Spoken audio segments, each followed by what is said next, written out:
J'invite maintenant sur scène les prochains panélistes. Donc, pour le panel intitulé Rendez-vous d'innovation, rencontre entre inventeurs et innovateurs. Donc, j'appelle Monsieur Francis Bissonnette, qu'on connaît déjà, qui va être notre modérateur. Donc, il est président et fondateur de Batimatech. Et on va accueillir également donc, Tommy Bouillon, président de Brick Recyc. Je t'invite à me rejoindre sur scène. Casey Ozoraï, cofondatrice, vice-présidente de Regiscro, qui, comme pour moi, Casey est membre de Crew M et du répertoire d'expertise féminine. Et enfin, Bruno Demers, directeur général de Architecture sans frontières. Enchanté, Bruno, je suis architecte. Ah, bonjour. Parfait. Fait qu'on vous souhaite un bon panel. Puis, Francis, je te cède la parole quand vous voulez. Donc, bienvenue chez vous encore une fois. Bienvenue à Batimatech. Je trouve ça intéressant d'avoir invité ce trio, en fait. Est-ce qu'il y en a qui connaissent certaines de ces personnes ici, comme je pense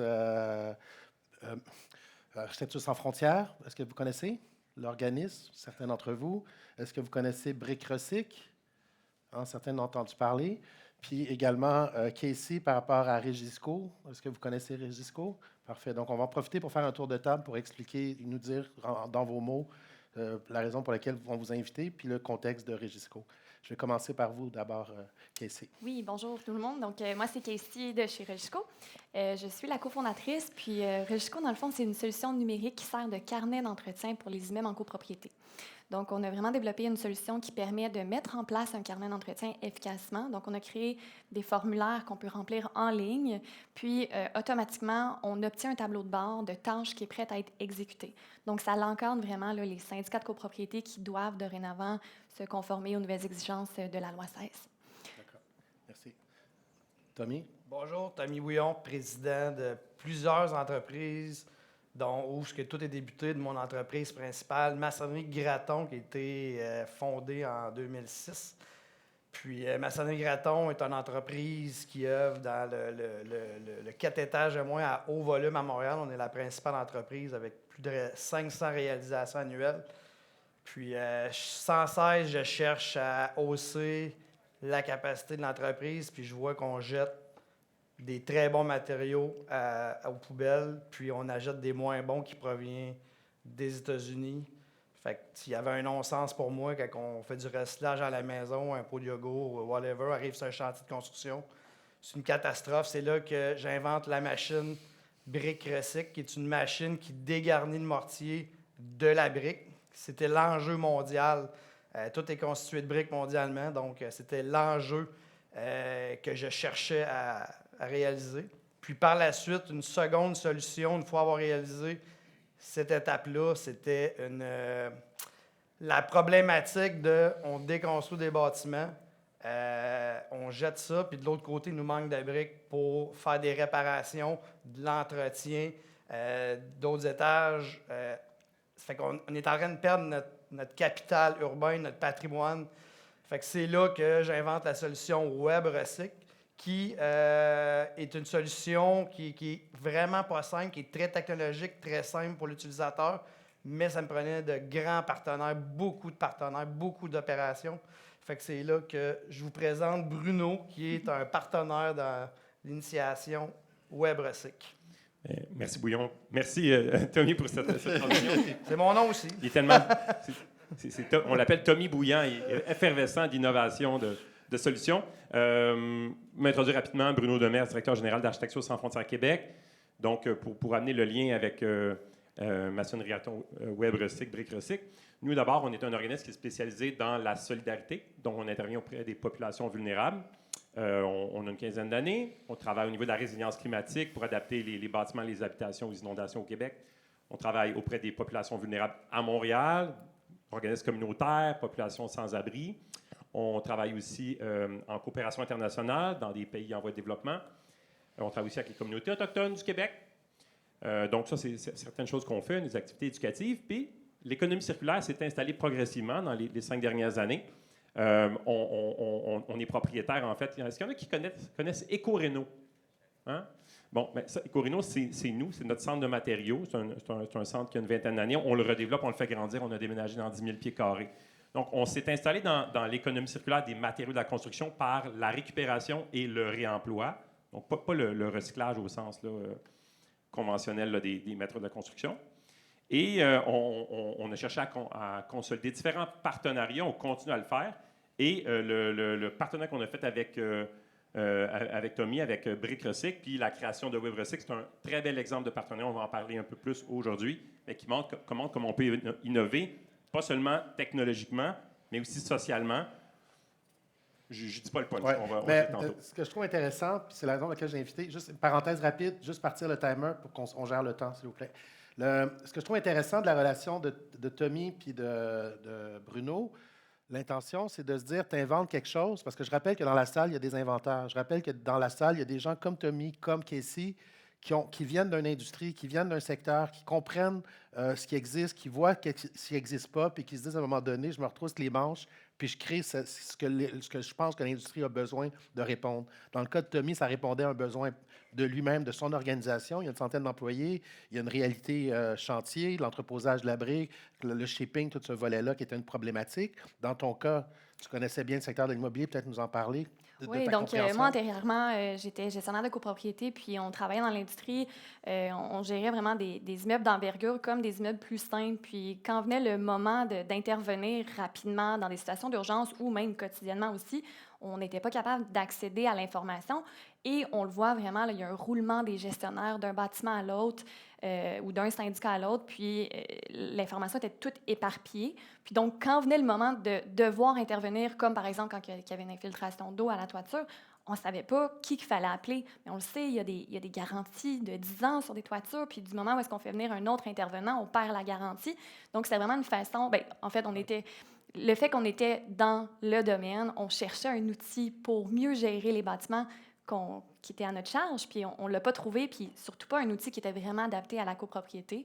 Puis c'est de là qu'on a commencé à le travailler pour l'entreprise pour laquelle on travaillait. Puis finalement, on a réalisé, OK, il y a il y a vraiment un marché à desservir. Puis 1 an après la création de l'entreprise, c'est là qu'il y a eu l'obligation de la loi 16. Donc même, ça vient du gouvernement qu'on a besoin d'encadrer la façon que les actifs sont administrés et gérés pour assurer la pérennité, pour assurer le bon vieillissement de notre patrimoine. Ouais, d'où l'importance de l'innovation, de la technologie. Évidemment, je vous ai confondu innovation-invention. On n'est pas vraiment dans l'invention. Aujourd'hui, on est plus dans l'innovation. On rassemble des éléments existants, dont l'usage de plein d'éléments technologiques. Tommy, toi, tu viens du domaine aéronautique. Tu es rentré dans la construction. À cause des tours du 11 septembre, mes stages ont été annulés. Puis je trouvais que c'était vraiment plate, le domaine de la construction. Il n'y a aucune couleur. Je trouvais que personne ne se posait de questions. Moi, j'avais juste des questions qui n'étaient pas répondues. Donc, c'est ce qui me motive tous les jours en me levant le matin, comprendre ce que je fais. Donc, c'est comme ça que j'ai révolutionné mondialement le domaine de la maçonnerie, parce que c'est un problème qui était mondial. C'est pour ça qu'aujourd'hui, on est rendu dans 7 États américains, on est rendu en Europe, on ouvre des nouveaux bureaux à Toronto dans 3 semaines. Donc, ne cherchez pas à inventer une machine, cherchez une solution pour les contraintes d'aujourd'hui. Parce que v'là 30 ans, des gars nettoyer de la brique avec un marteau à 1 pièce de l'heure, c'était pas un enjeu. Aujourd'hui, des gars qui coûtent 80 de l'heure, nettoyer 2000 briques au marteau, ça n'avait plus de sens. Fait que, c'était ça qui était une contrainte. Puis l'évolution, puis se mettre à jour, puis prédire où est-ce qu'on s'en va, je pense que c'est juste de miser à la bonne place, surtout aujourd'hui dans l'ère des changements que en une journée, le monde, un domaine a été révolutionné au complet. Donc, chaque industrie devrait juste prédire où est-ce que sa propre industrie va atterrir. Mais ce que j'aime de la démarche de Tommy, c'est qu'il aurait pu dire je suis président de l'association de la maçonnerie, je travaille au sein de l'association, je pourrais proposer l'idée à l'association, puis eux, éventuellement, pourraient le faire. En fait, demander à quelqu'un d'autre de le faire ou de dire je vais attendre que quelqu'un le fasse, c'est pas ma responsabilité de recycler la brique puis faire un changement à ce niveau-là. Ce que j'aime aussi, c'est puis j'aimerais ça qu'on parte la vidéo pendant ce temps-là ou dans pas long. Par rapport à Tommy et la relation avec Brick Recycle, ce que je trouve intéressant, excuse-moi, entre Brick et Bruno, c'est le fait que quand tu as inventé ta machine, tu ne pensais pas du tout vers le bilan social puis aller vers Sans Frontières. C'est ça, mais je suis amateur d'ôter des bâtons dans les roues du matin au soir. Donc, après avoir résolu le problème de la machine et toutes les contraintes législatives de la construction en 3 ans. Une fois que j'ai résolu ça, j'avais besoin d'avoir d'autres bâtons dans les roues puis d'avoir d'autres problèmes. C'est là que j'ai décidé de réaliser un centre de tri extérieur qu'on a créé WebRecycle. Fait que ce que je demanderais juste au moins de mettre la vidéo de Brick Recycle, la machine, pour commencer, que les gens comprennent ce que ça fait.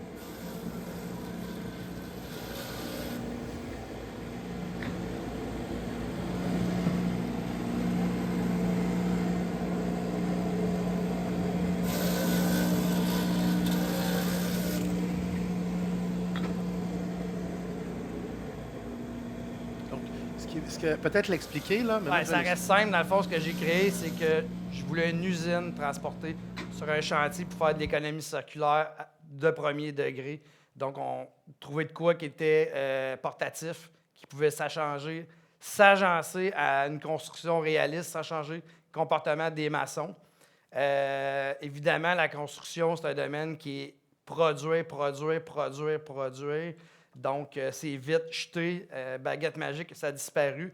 Je trouve un outil qui était silencieux, agréable, sans silice. Puis aujourd'hui, les gars, quand on déconstruit, en plus d'être rentable économiquement, les employés adorent la machine. Ils se racontent le fin de semaine en déconstruisant le mur. C'est la machine qui travaille pour l'ouvrier. Fait que c'est l'acceptation de la technologie en chantier qui était important d'avoir parce que tout part des utilisateurs. Donc, c'est ce qui a propulsé l'innovation rapidement dans le monde. Puis, pour faire du pouce, Francis, ce que je peux faire, c'est de vous présenter la petite vidéo qui est la suite, qui est l'autre initiative WebRecycle, le jumelage de briques ou le Tinder de la brique. Je vous demanderais de mettre le don de briques, la vidéo de don de briques, s'il vous plaît. Vous avez un projet de rénovation qui demande de vous débarrasser de votre brique? Architecture sans frontières Québec et Brick Recycle s'unissent pour vous offrir WebRecycle, un outil indispensable pour la revalorisation des briques. Cette plateforme innovante permet le jumelage entre un donateur de briques et un acheteur. Voici comment ça se passe. Avant même le début de vos travaux, utilisez WebRecycle pour rendre votre brique disponible. Premièrement, il faut identifier votre brique. Vous remplissez le formulaire en ligne pour calculer la quantité à donner et les émissions que vous éviterez. Par exemple, une façade de duplex équivaut environ à 4000 briques. Vous choisissez ensuite votre entrepreneur et faites la demande de permis. Maintenant, c'est l'étape où votre don de briques à SFQ est évalué par les experts et votre jumelage est confirmé. Ça, c'est notre façon de participer à l'économie circulaire. Ensuite, vous réservez vos caissons via notre plateforme. C'est ici qu'on innove. Les caissons modulaires sont placés directement sur les échafaudages, ce qui permet d'éviter de briser les briques démantelées. Finalement, les caissons verts sont déposés dans une benne standard pour être transportés vers le centre de traitement. Et voilà, c'est tout! La cerise sur le sundae, c'est que le don de vos briques pourrait vous rapporter de l'argent. S'il se qualifie selon certains critères, un reçu d'impôt sera émis par ASFQ. Soutenez la mission d'ASFQ tout en donnant une seconde vie à vos briques. C'est une première au Québec. Parlez-en autour de vous. C'est intéressant. Vas-y, allez-y, qu'est-ce que c'est? Oui, puis je vais renchérir un peu sur ça, où est-ce que ça peut être intéressant. En fait, on n'a pas commencé à communiquer ou collaborer, sauf que nous, c'est sûr qu'on sait qu'on a des objectifs à atteindre en carboneutralité. Nous, Rejco, à titre de carnet d'entretien, où est-ce qu'on envoie des rappels automatisés, des entretiens qui sont à faire, des travaux majeurs. Souvent, en fait, on a des automatisations que ça dit, OK, c'est le temps de faire des inspections de façade, c'est le temps de faire des travaux de maçonnerie. Donc, nous, on veut être le point central de communication, de dire, il y a des ressources, il y a des initiatives qu'on peut prendre. Puis tantôt, on a parlé du programme Logivert. D'ailleurs, je ne sais pas où la personne, mais moi, j'ai parlé avec Logivert la semaine dernière qui m'a transmis les informations par rapport aux subventions de thermopompes efficaces. Donc, nous, ce qu'on veut faire, c'est créer des boîtes à outils à même la plateforme pour dire que lorsque c'est le temps de faire les travaux, pensez à ces initiatives-là pour que, justement, tout le monde fasse sa part. Donc, je trouve ça intéressant. Puis, il y a des intégrations aussi à faire avec les innovations qu'on voit qui sont en train de se créer. Là, puis, éventuellement, d'être capable de tout centraliser pour que ça passe même plus loin que juste la campagne de sensibilisation, mais même où est-ce qu'il y a un devoir de le faire. Puis, ce qui est intéressant, du côté des gens sans frontières, c'est qu'on ne leur a pas demandé de participer à la recherche et développement, participer à la mécanisation du projet, etc. Vous vous êtes intégrés comme dans votre mission, en fait? Peut-être l'expliquer, parce qu'il y avait aussi une autre approche. Là. Oui, oui. Pour peut-être dire un petit peu un historique, nous, notre modèle d'affaires, c'est un modèle d'affaires et d'impact social. Dans le fond, l'économie circulaire, on ne la fait pas en s'approvisionnant avec de l'achat. En fait, 100 de l'approvisionnement de notre centre de matériaux qu'on a déjà, c'est en don. On a été chercher un modèle d'affaires. Parce que des fois, en termes d'innovation, on pense qu'il faut réinventer le bouton à 4 trous. Des fois, on peut partir de solutions existantes, aller voir qu'elles existent ailleurs. Au Québec, des fois, on a un petit peu le syndrome du québécocentrisme. On se regarde nos nombrils, on se dit qu'est-ce qui se passe ici, chez nous? On va trouver des solutions. Des fois, on regarde ailleurs, l'autre côté de la frontière, ou en Europe, il y a des choses qui sont intéressantes. Fait qu'on a pris un modèle d'affaires qui existe déjà aux États-Unis depuis 30-40 ans. On l'a amené ici, qui se base sur la capacité des organismes de bienfaisance d'émettre des reçus de charité pour recevoir des dons en offrant une incitative fiscale. Parce qu'un des freins dans les changements de comportement, l'adoption des comportements verts, des fois, c'est le portefeuille. Donc, oui, les gens sont prêts à faire des gestes écologiques. Ils veulent conserver du patrimoine, que ce soit de la brique, que ce soit d'autres types de matériaux. Mais si l'argent, le facteur économique n'est pas présent, ce n'est pas un incitatif, des fois, le bas blesse. Donc, nous, on a un modèle où on s'en vient offrir à des donateurs un incitatif fiscal qui est le reçu de charité. On le faisait déjà. Dans notre centre de matériaux, on continue à le faire. S'il y en a qui font des travaux, pensez à nous. Et c'est là qu'on a vu un match naturel avec Tommy. On s'est dit, bien, il est dans la mise en œuvre d'une solution où il y a besoin d'avoir tous les incitatifs pour permettre des changements de comportement dans l'industrie. Et donc, on a eu des conversations. C'est devenu assez naturel qu'on était un allié naturel pour offrir des reçus de charité aux donateurs de briques, à ceux qui font leurs travaux, pour récupérer cette brique-là, pour après ça la remettre en marché. Donc, c'est comme ça qu'on s'est alliés comme partenaire pour mettre en œuvre la plateforme Brique Recycle. On se rappelle que ce n'était pas prévu dans le plan de match, dans la création Exactement. du modèle d'affaires, puis aussi le côté... on parlait du crédit d'impôt, mais il y a d'autres choses aussi. Le lien avec Webster's. Là. Ben, c'est ça. Ce que les gens ont tendance à oublier, c'est que le temps vaut tellement cher aujourd'hui. Chaque personne est occupée, les enfants, l'épicerie, travailler. Tout le monde tourne en rond du matin au soir. Fait que se dégager du temps, c'est ce que j'ai toujours aimé faire. C'est du jour 1, me dégager du temps, améliorer mes processus continus. Mais par Web Recycle, ce qu'il fallait, c'est que ce soit une solution simple pour le client. Le client, il fallait juste qu'il y ait un clic. Mais en arrière du clic, il y a un incroyable défi économique. Avant que je mette des millions là-dedans, ça prenait ça prenait une usine, les enjeux étaient incroyables. J'avais l'idée, mais il fallait que je fasse des mathématiques parce que dans la construction, chaque seconde est comptée. On a bien beau dire que la brique qu'on a là, c'est notre patrimoine. C'est une brique qui a une valeur inestimable parce qu'elle ne se referait plus, parce que c'est toujours été fabriqué des gisements locaux. Puis on fait venir la brique américaine vitrifiée, pas faite pour notre climat, la moitié est cassée. Pour moi, c'est un non-sens. J'ai des études en aéronautique, puis à la fin d'une construction, aujourd'hui, j'arrivais à ces chantiers, il restait 4 palettes de briques neuves qu'on jette. Donc, le défi a toujours été le temps et l'argent. Les secondes étaient comptées. Donc, pour récupérer une déconstruction sur un bâtiment A, la traiter, l'envoyer sur un bâtiment B, ça prenait que des secondes. Fait que c'est là que j'ai fait des calculs. Je me suis dit, si j'arrive à 7 secondes de manutention par brique, je tiens quelque chose. Fait que c'est là que j'ai inventé les caissons verts de cueillette, qui est un outil sur les chantiers que les maçons utilisent pour cueillir. Fait que leur changement de comportement, il n'y en avait aucun. Fait que c'est le caisson mécaniquement qui réussissait à contrer l'humain qui coûte trop cher vers les centres de tri. Puis le transport est un enjeu quand j'ai démarré le projet qui a triplé. Fait que mon calcul ne fonctionnait plus. Il a fallu que je trouve une solution, outre que la motivation d'un don de charité, pour dire, là, on n'arrivait plus. Donc, le transport. Fait que j'ai été chercher un collaborateur qui, lui, tous les jours dans Montréal, va porter des briques neuves, puis il revient avec le camion vide. J'ai dit, si je m'entends avec lui, puis lui ramène mes caissons, donc j'ai aucun frais de transport, je donne une petite participation au projet, puis bingo. Aujourd'hui, on va transformer probablement près de 2 millions de briques en 2023. 2024, des projections de 5 millions de briques. Donc, notre patrimoine urbain est entreposé sur nos murs. Là. Fait que nous, on est la solution réelle, concrète, que c'est possible.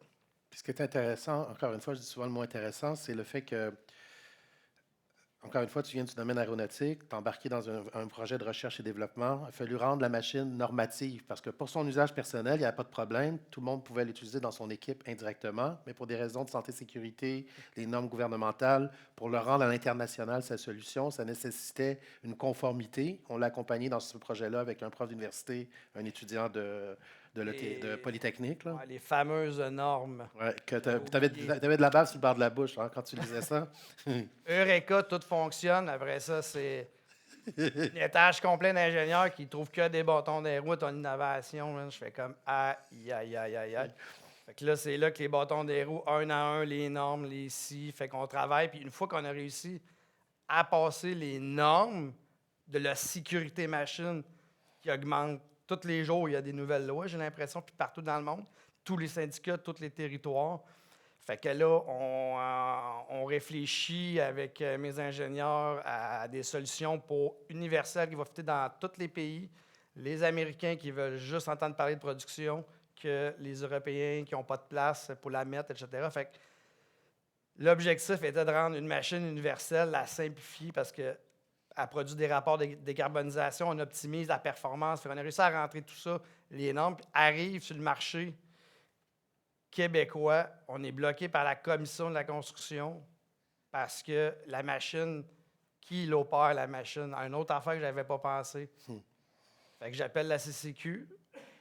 Pendant 1 an, je n'ai pas de réponse. Ils ne savent pas. Ils se parlent entre eux autres. La machine, ça marche comment à l'intérieur? Qu'est-ce que ça change? C'est la machine qui nettoie, ce n'est pas un humain. Jusqu'à temps que j'ai eu de l'aide, il a fallu que j'aille de l'aide du ministre Boulay pour dire « Monsieur Bouillon, il dit pourquoi votre innovation elle travaille en Ontario et à l'extérieur du Québec? » Parce que la commission de la construction ne sait pas quel métier va pouvoir utiliser la machine. Il était Fabio Glasté. Il a dit « J'appelle la CCQ 7 jours plus tard. » Où ce que ça bloquait, c'était que la brique, il y a un métier qui dit que qui a le droit de toucher à la brique? L'apprenti a un autre métier, puis le manœuvre a un autre métier. Fait que les lames qui composent la machine touchaient à la fois au mortier et à la brique. Vu qu'elle touchait aux 2 matériaux, il fallait faire un comité spécial pour déterminer. Fait que là, le slogan de la CCQ, c'est « Nous sommes pour l'environnement ». Ça fait 2 ans que je suis bloqué parce que la lame touche au mortier et à la brique. Je peux juste savoir qui peut l'utiliser et ou non. Là, c'est non, on ne peut pas l'utiliser, la machine, on ne va juste pas l'utiliser. Puis après que le ministre Boulay a appelé, bien, écoute, M. Bouillon, tous les métiers sont autorisés, les électriciens, les plombiers. Tout le monde peut utiliser la machine en chantier aujourd'hui au Québec. Fait que merci, M. Boulay. Dans un esprit de...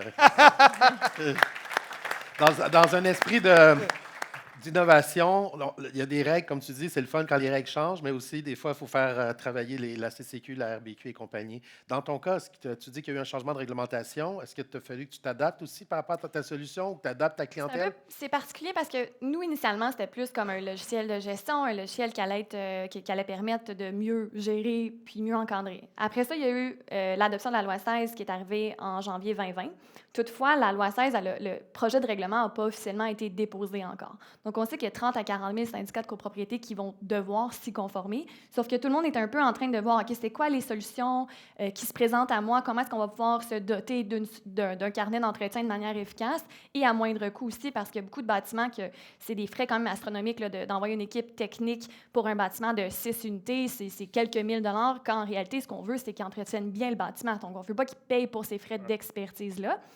Donc, c'est sûr que présentement, on essaie de faire changer un peu, d'adopter des nouvelles solutions pour dire c'est essentiel, mais les gens, il y en a beaucoup qui cherchent plutôt à se conformer. Sauf que quand ils découvrent la solution, ils réalisent qu'il y a vraiment des bénéfices parce que présentement, on ressent une certaine pression sur le marché où est-ce que les assureurs, au moment du renouvellement des assurances, si les syndicats ne sont pas capables de prouver que le bâtiment est bien entretenu, ils refusent strictement d'assurer l'immeuble. Donc là, ils viennent à nous et ils disent « OK, j'ai besoin d'une solution, j'ai besoin d'avoir un outil qui permet de prouver. » Donc, on a développé des rapports, des extractions de rapports en format PDF qui prouvent que le bâtiment il est vraiment entre de bonnes mains. Donc, c'est sûr que si on revient à la loi, présentement, le projet de règlement n'a pas été déposé. on pense principalement que c'est parce que le gouvernement est un peu, il se positionne aussi à savoir, on ne veut pas exercer cette pression financière-là sur les syndicats. Donc, ce qu'on a fait, nous, on est enregistré à titre de lobbyiste, on est allé rencontrer le ministère de l'Habitation pour leur faire découvrir la solution, pour dire il existe quelque chose qui va pouvoir desservir tout le marché, toutes les copropriétés au Québec, puis vraiment de manière efficace. Donc, on attend ce projet de règlement-là. On est prêt à pivoter rapidement parce que quand on est entrepreneur, présentement, notre solution, elle est efficace, mais est-ce qu'on peut dire qu'elle permet aux syndicats de se conformer? On ne le sait pas parce qu'on attend encore ces informations-là. Mais c'est intéressant aussi parce que là, elle parle de sa solution, mais j'imagine que tu as scalé ta solution pièce par pièce, tu as attaché des PDF éventuellement, des documents clairs, des compagnies, pour que finalement, ça devienne une solution applicable par une gamme de propriétés, de copropriétés. Là. Exactement. Initialement, nous, ce qu'on faisait, c'est qu'on envoyait une équipe technique au bâtiment, on faisait des photos 360, on voulait que les administrateurs puissent se promener dans le bâtiment. Après ça, on a réalisé que c'était un nice to have, mais ce n'était pas un essentiel. Donc là, on a vraiment pivoté vers une autre technologie qui, justement, permet de générer automatiquement. Et éventuellement, on pense au machine learning, de pouvoir prendre des photos, de pouvoir déceler, détecter c'est quoi les composantes pour que ça se popule vraiment automatiquement. Donc, c'est sûr que la solution, elle évolue par rapport au marché, mais aussi par rapport aux besoins de nos clients qui sont exprimés là, à force de l'utiliser. Oui. Puis je sais ici dans la salle qu'il y a des gens qui se disent moi, je connais bien mon secteur. Je vois Tommy. Bon, il y a de l'énergie, mais moi aussi, j'en ai. Je vois Casey, elle vient d'un domaine de l'immobilier, elle connaît son secteur. Il y a certainement ici dans la salle des gens aussi qui connaissent très bien le secteur puis qui vont être des futurs développeurs de solutions. Puis vous aussi, vous allez vous retrouver dans le concours Pitch Tech, solutions technologiques. Vous aussi, vous allez avoir une solution qui répond à un besoin international, qui répond à un besoin local. Les défis sont gouvernementaux parfois, des fois c'est réglementaire, parfois c'est technique, mais on a les universités, on a l'écosystème au Québec qui est en train de se développer davantage aussi, entre autres avec le nouveau projet avec Richard Chénier et son équipe de Bonjour Startup.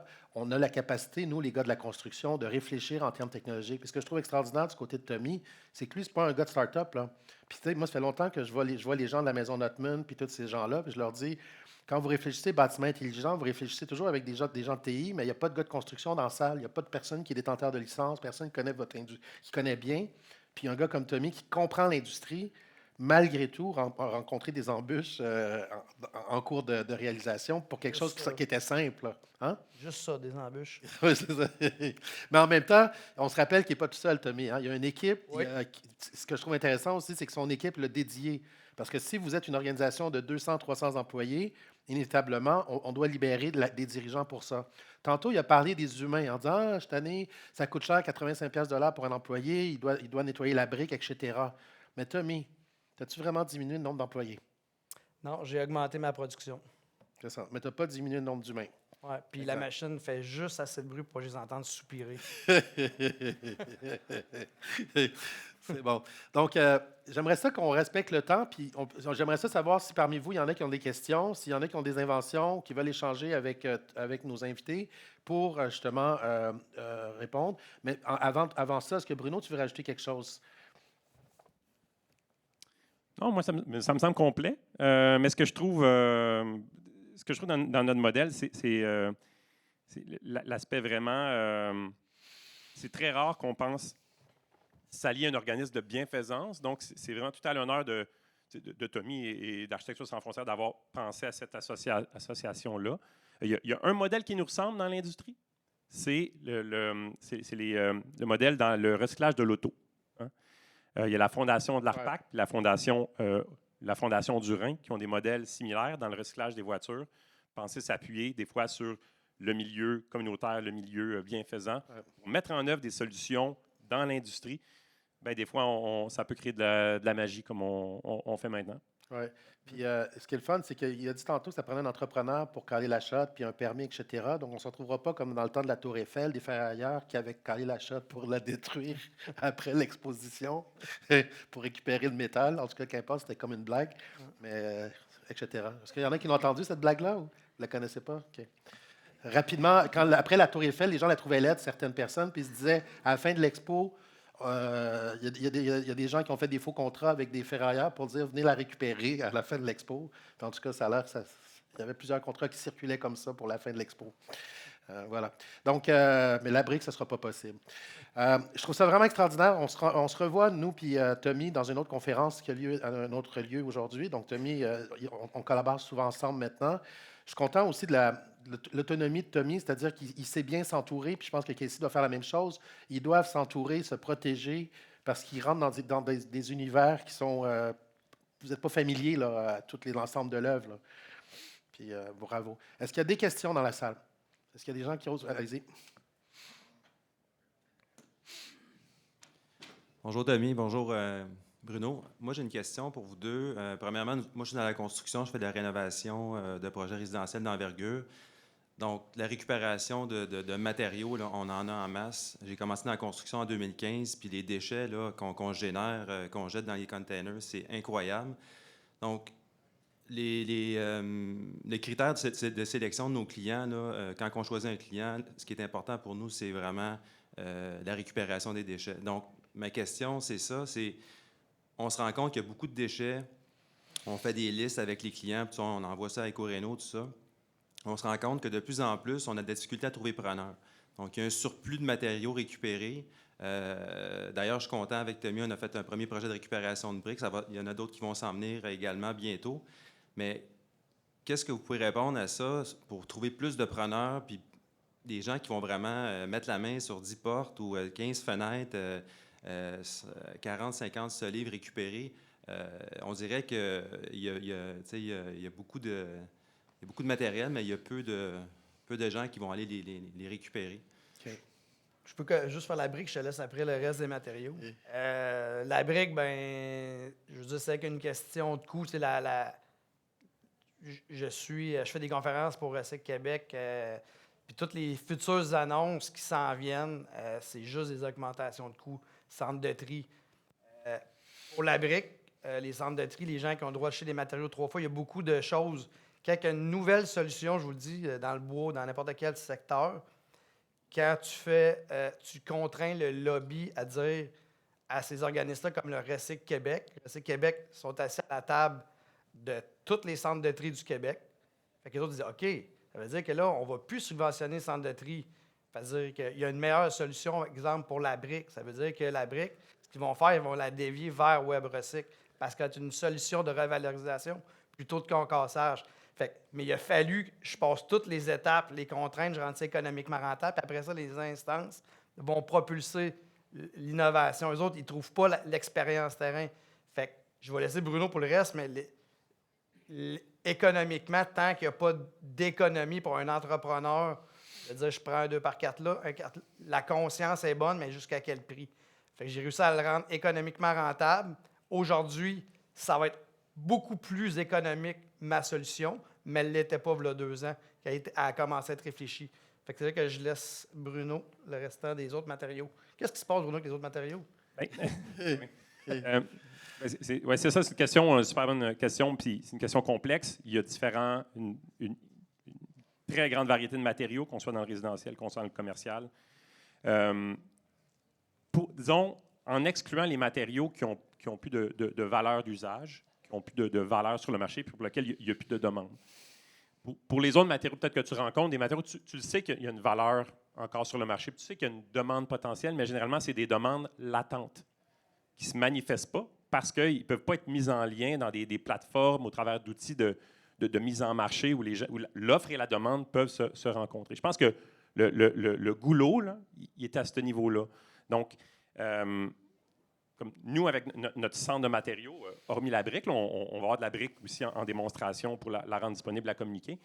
Donc, c'est un exemple. Donc, nous, on grandit, puis on ouvre une machine de communication en ce moment pour faire connaître l'offre de matériaux de réemploi. Pour les gens, en général, les matériaux de réemploi, bon, c'est quelques annonces sur Kijiji Marketplace. Tu sais.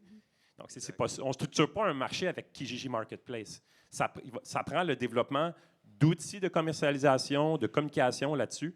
Il y a des choses, nous, on regarde ce qui existe ailleurs. Donc, il faut développer des outils comme ça. Donc, nous, pour notre centre, qui reste un commerce de détail à une petite échelle, une petite moyenne, donc on a toute une plateforme en ligne qui va s'emmener avec un inventaire. Ça, c'est le minimum. Si tu n'es pas capable d'offrir une solution comme ça, tu ne peux pas penser aller à un autre niveau pour permettre cette jonction-là entre des offres qui viennent de projets de récupération avec des clients à l'esprit vert, des entrepreneurs aussi engagés. OK, tu récupères, mais pour faire le matchmaking, ça prend des bonnes plateformes. Il faut les communiquer pour le faire connaître, pour faire des changements de comportement parmi les consommateurs. Merci. C'est ça ma réponse. Moi, ce que je veux juste terminer, c'est que, tu sais, moi, je fais des projets de 500 000, 1 million de rénovation dans le résidentiel. Là, c'est quand même des gros projets, 1,5 million. Il n'y a pas un client qui va vouloir dépenser d'argent pour quelque chose d'usagé. Je pense que tout le monde comprend ça, tout le monde est d'accord là-dessus. Donc, mon point, c'était de savoir, peut-être que vous n'avez pas la réponse aujourd'hui, il n'y a personne qui a la réponse, peut-être aujourd'hui, on va la trouver dans les prochaines années ou dans les prochains mois. Mais c'est de trouver des matchs, pour idéalement de se rapprocher le plus possible, remplir un container de matériaux usagés, de fenêtres pratiquement neuves, de portes pratiquement neuves, d'envoyer ça en quelque part. Des idées, il y en a. C'était juste d'ouvrir un peu la boîte pour... on pourra en parler plus tard entre nous, mais moi, je te répondrais, je suis membre du concours, SCHL, Société canadienne d'hypothèque et de logement, où on donne 150 000 $ à 26 entreprises, dont Sans frontières en fait partie. D'ailleurs, je suis sorti du comité quand il y a eu cette décision-là.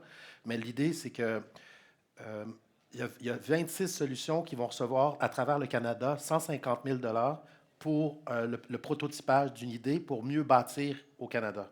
Et basé là-dessus, ils vont recevoir dans la seconde phase 1 à 5 millions. Donc, et ça va peut-être nous aider à stimuler le privé, le public, à trouver des solutions parce qu'on doit travailler différemment. Mais vous avez raison, le recyclage, c'est un problème, c'est un enjeu. Mais Tommy est un bel exemple, on devrait l'applaudir parce qu'il a passé à l'action dans sa propre industrie. Puis il y a peut-être un chemin à faire du côté manufacturier, du côté également des consommateurs. Mais ce n'est pas tous les consommateurs non plus qui rénovent puis qui transforment tout d'un coup, surtout au centre-ville. Souvent, ils gardent certains aspects. On va passer à la prochaine conférence, mais je souhaite... Une seconde. Ouais. Merci. Avant les applaudissements, des applaudissements pour tout le monde, pas juste pour Ouais, non, je sais, mais... Puis aux autres, je voulais juste vous dire que votre initiative, c'est un entrepreneur exemplaire qui fait beaucoup d'efforts à sensibiliser sa clientèle. Puis si le domaine de la pruche, là, des madriers de pruche, là, je suis investisseur si quelqu'un a le temps de mettre ça en œuvre, là, parce que c'est genre le madrier de l'Ouest canadien où ce que tout s'est bâti jusque dans les années 70 a une valeur inestimable. Il n'y a pas personne qui va dire à un client va te mettre du presswood puis des 2x4 tout croche versus un madrier d'époque de l'Ouest canadien. Là. Ça, c'est une autre affaire le monde devrait se pencher là-dessus. Puis ça, les clients qui vont partir des madriers puis rentrer du presswood avec des 2x4, là, moi, ça me gênerait. Mais merci, Fabioso, de collaborer puis de contribuer à la pièce, à ces efforts-là. Donc, main d'applaudissement à l'équipe. Merci. Merci. Merci beaucoup.